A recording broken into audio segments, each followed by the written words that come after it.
G'day all, welcome back to the channel. Today I've ventured somewhere completely and utterly different to my usual places. I've come to the hidden nuclear bunker, which is in the depths of Shropshire. So let's get a look around here, because looks pretty interesting. Look at the sign behind me. Oh, yeah. And just on this corner is Headquarters Strike Command and Sinkuker. This is a prohibited place within the meaning of the Official Secrets Act. Unauthorised persons may be arrested and prosecuted. This was somewhere you quite clearly stopped when you first came in. Checkpoint, headlights off. Very small, isn't it? Very small indeed. Yeah, all concrete. Just on the corner, there's a Pie Master. Look at this beauty here. Bit windy, I hope the audio's okay. Look at that. Very impressive indeed.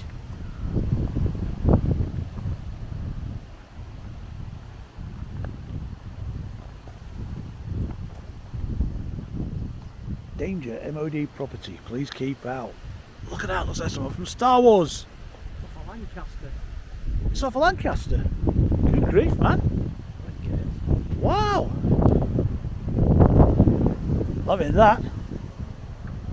And over there, some sort of aircraft. Don't know what it is. Absolutely no idea. But it's old. Here's the guard room. Here's the entrance up into the bunker. Guard room looks very metally. Same as a padlock on it. I did try the door before. Can't get in obviously, but I'd like to have seen inside that. Here, however, you can get into the actual bunker itself. And when you see what's inside here, I was quite surprised. I had no information about this place when I came here. It was just on my way to Whitchurch. We spotted signs for it, so I thought, is it worth a look? Glad I came, because it is.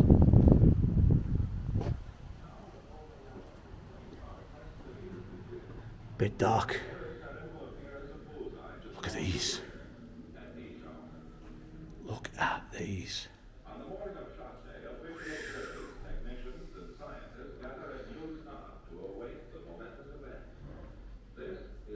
400 kiloton strategic thermonuclear weapon.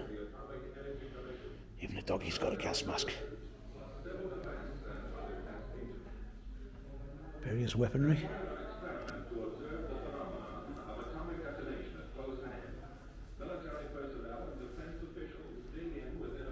Heavens, unexploded missiles. Whoa. Look at that model, look at that model. How long that took to build.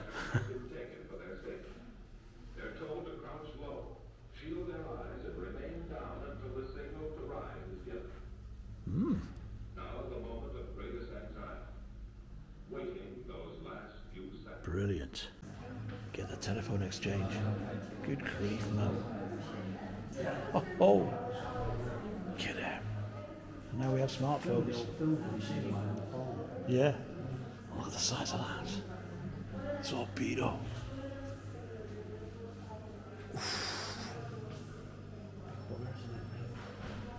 I didn't think they were that big. Good grief, man.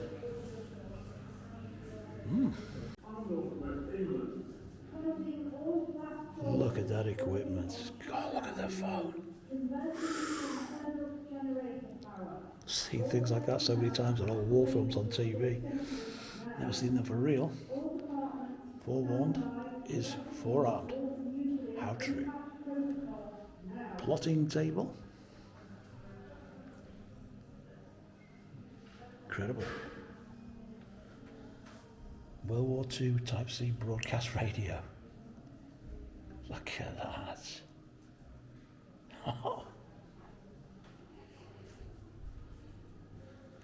This fella here. Get a load of the switchboard. It's a bit of a dummy, he does. He does look a bit of a dummy, doesn't he? Still, probably worth his weight in gold in his day. Yeah. He's the plotting controller.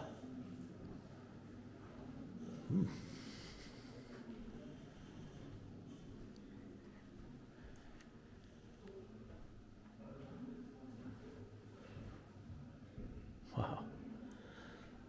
Sort of things we used to use in school.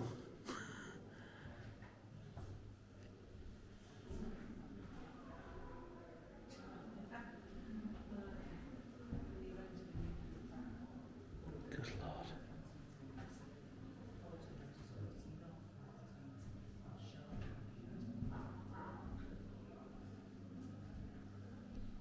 Amazing.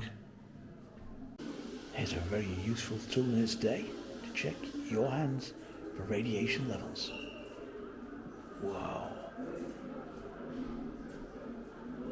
Just says there, check your hands for radiation contamination daily.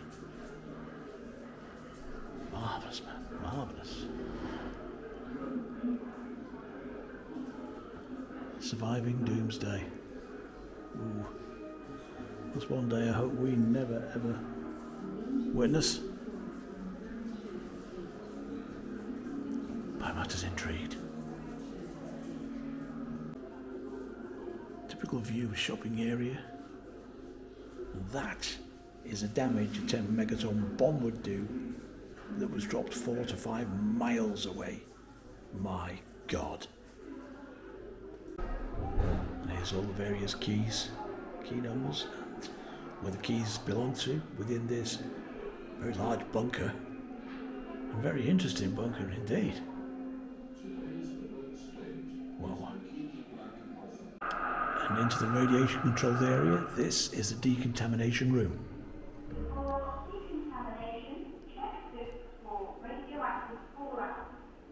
Training suits only. Judging by that sound, I'm radioactive. Look at the suits. Good grief, man. Airlock, do not open. Before decontamination, check suits for radioactive fallout. Time to get decontaminated. If you're contaminated with radiation, you can get very sick. Very indeed.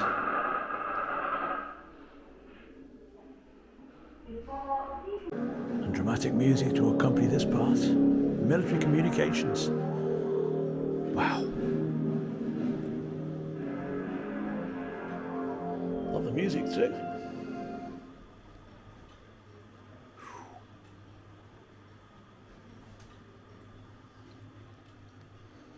Now this is extremely interesting. Oh wow. Well, there's all your communication systems. Next door is radar history.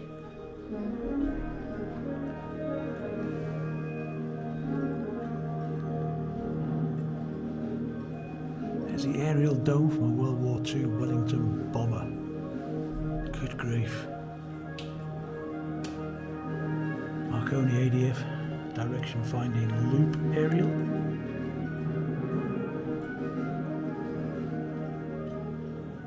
WE-177. For more than 30 years, this free-fall nuclear bomb was a vital part of Britain's nuclear arsenal, providing a versatile weapon system capable of making Anti-submarine scanner. Scanner was mounted underneath an aircraft to scan the sea for enemy submarines. Now you see one. WE-177 had been in service for longer than any other British nuclear weapon. The story begins Radar history. when Britain was considering the need for a multi-purpose nuclear weapon which could be deployed with a low There's a radar navigation display unit used by the Navy during the 1960s. The General Staff Department, the TSR-2, issued in 1957, Good God. demanded an aircraft which could deliver its main nuclear armament by a lock maneuver at low level or in a toss attack from medium level. Despite the BSR-2 project, it was these requirements which were That determined is a by the Russian design radar of suit. WE-177. It was a multi-role This particular part is closed off for some reason, deployed either which is a shame or retarded. because it looks very interesting. As a naval weapon, it could operate in a depth bomb role. WE-177 was to have a two-stage warhead with a boosted. The need to ensure its effective The operation. equipment on display in this cabinet was used for the development and testing of radar systems from the 1950s through to the present day. Engineering Limited, which had been formed in 1957 specifically to support the UK's nuclear weapons program. USS Enterprise. Hunting's had been awarded a Not that 2-year one. contract to design a bomb casing which could withstand the shock of impact.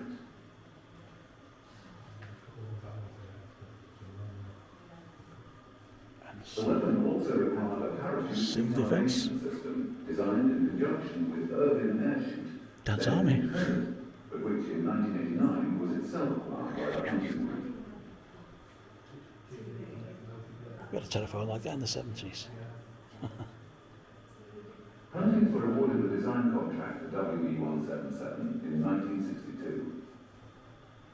By acting as the interface between AWR Civil Defence Corps. RAE Farnborough and the industry, the company was destined to play a vital role for the next 36 years.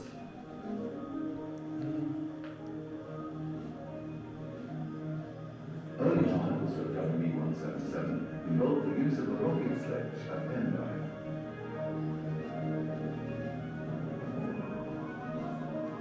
Small butterfly bombs lie hidden here. Good grief.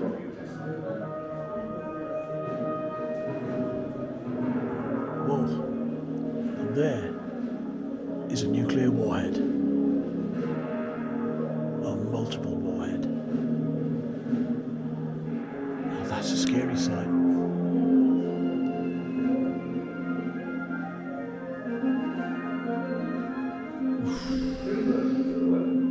Evil.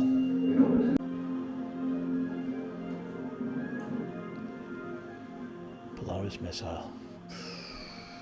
Type C was introduced in 1973 and in due course replaced the Type B weapon.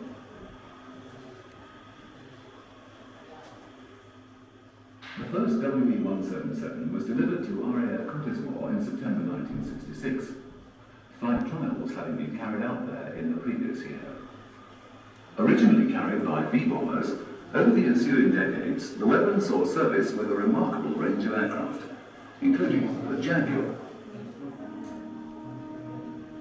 Here we have an atomic bomb test periscope. Show how the weapon would be deployed operationally. Good God. Originally, what happened when this did not go to plan? My dad was on Christmas Island when he detonated the first atom bomb. He was there with the army. It's supposed to be one of the instruments they used.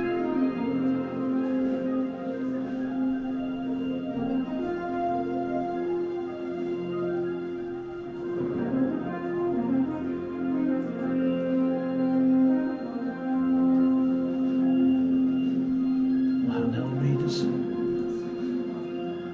As well as flight trials, there were a number of safety trials carried out over the years, such as setting fire to a WE-177's antenna seen here at Foul Ness. Atomic Energy Authority Constabulary Uniform insignia. There it is. The vehicle which carried the WE-177 to the various airfields and dockyards also underwent stringent All safety tests. manner of Geiger counters.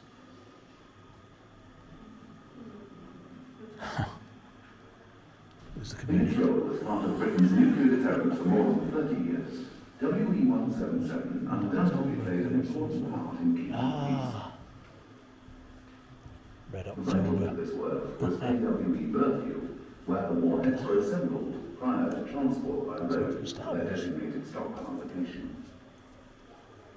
Throughout the movement, the weapon is handled with care and precision.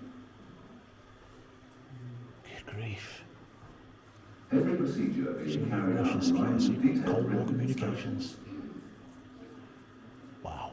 Whilst on the public highway, care is taken not only to protect the warhead from traffic accident or terrorist Russian attack, Geiger but counters. to ensure the safety of the public.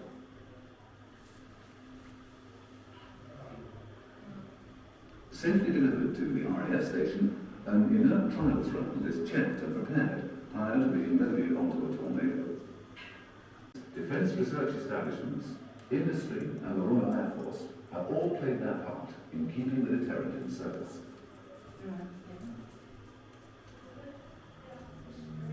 But by the 1990s, Cybermen. the world order was changing. Now we're approaching the room that has the Soviet threat in it. You probably won't be able to hear me speak in a minute because there's a lot of Russian noise going on in here. So let's get all up.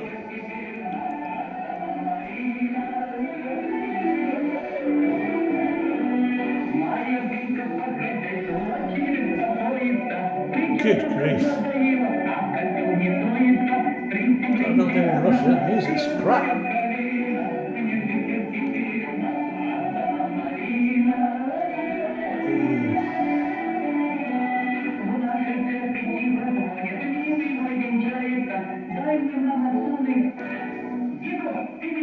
Whoever's down that music's copyrighted.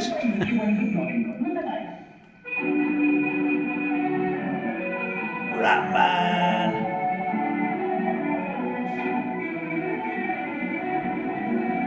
Like that outfit though.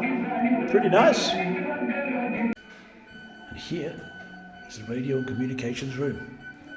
Look at that equipment, man. When you look at the mobile phones we have today, whew, look at this. And that beeping noise is Morse code.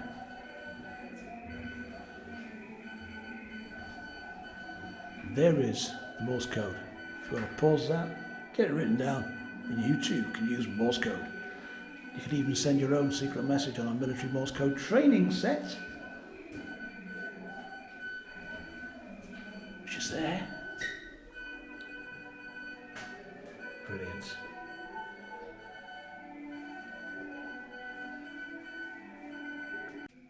Now on account of the red lights in here, this is actually one of the fallout shelters.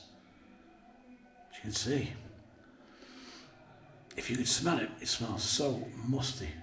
But if it kept you alive, you wouldn't mind that. And you can bring in your first aid kit. Oh, there's accoutrements. Even games, board games, dominoes, Bisto, biscuits, and some nice crockery. I hope you can see it. It's very, very dark in here apart from the red.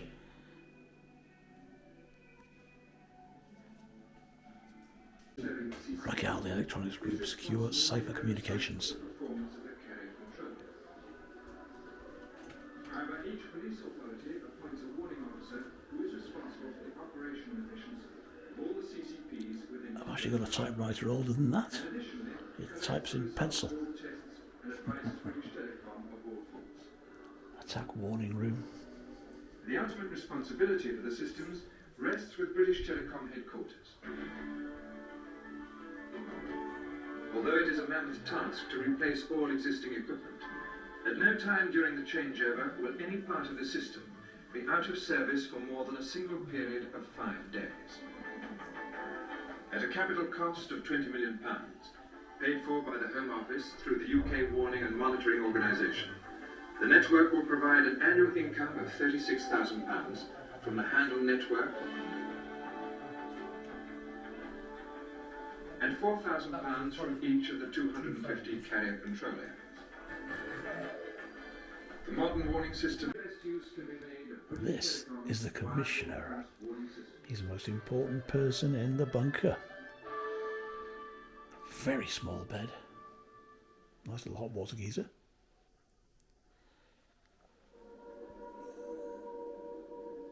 Strategy, strategy, strategy. There's an eerie sound. This is the briefing room, where heads of departments, scientists and the Commissioner will discuss and decide what to do next. The Handle network, or WB-1800, is a special unidirectional system which connects the Air Defence Operations Centres to 250 major police stations throughout the United Kingdom. The Air Attack Warning Network, or WB-1400, enables these same police Home stations Office. or carrier control points to activate some 7,000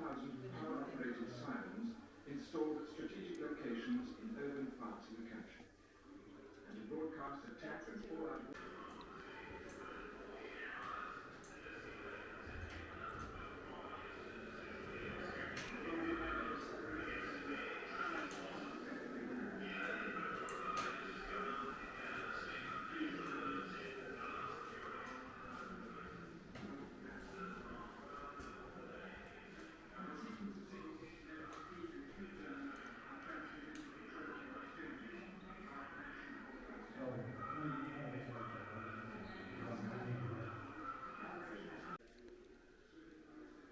This is a BBC studio where BBC staff and local radio stations would send out radio broadcasts to the regional people outside. Good grief, man. If the Commissioner needed to speak to anybody directly, he would broadcast from this studio. Only radio was used, as televisions would not have worked after a nuclear strike. There you go. This is scary. This is where scientists would have worked, plotting fallout and working on what's happening outside. To help the Commissioner decide what is the safest, the most important thing to do next. Well, it looks very scary. And this equipment was used to contact other Home Office communications equipment in other bunkers and other places.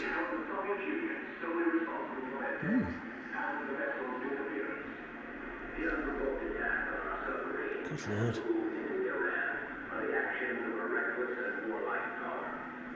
Home Office radio room. Wow.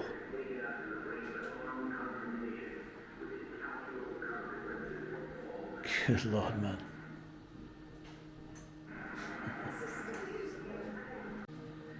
Now, wow.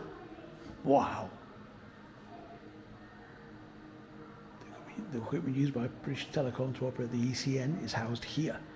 This consisted of advanced telephone and high-speed teleprinter exchanges. It was known as the Message Switch Exchange. And look at it. Good grief, man.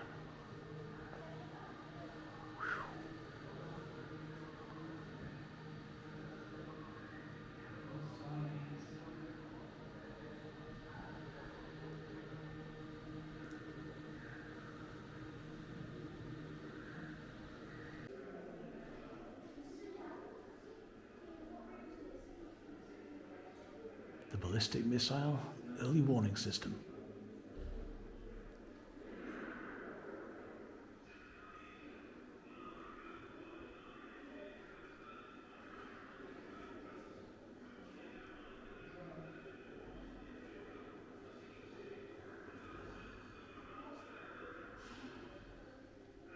Good God. Fire brigade call out system. Listen to that.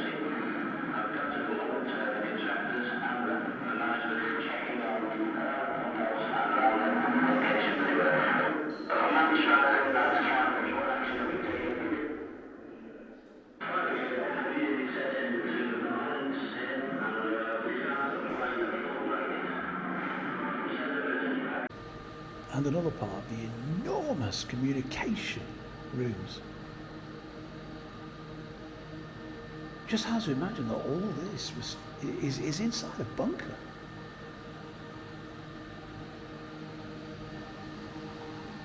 The ECN exchange.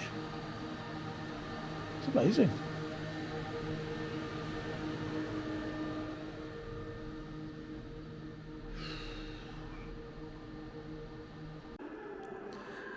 Wise words indeed from Albert Einstein. The next World War is fought with nuclear weapons. The war after that will be fought with bows and arrows. Now there's a thought to keep in your mind. That was an epic tour of a nuclear bunker. I've never seen inside one. I very much doubt a lot of people have. So if you enjoyed that, give me a thumbs up, because I tell you what, that's thought-provoking. That was amazing. I loved it, man.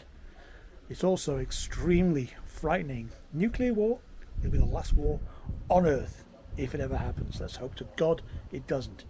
Right, I'll see you next time. I'm out and about. Take care.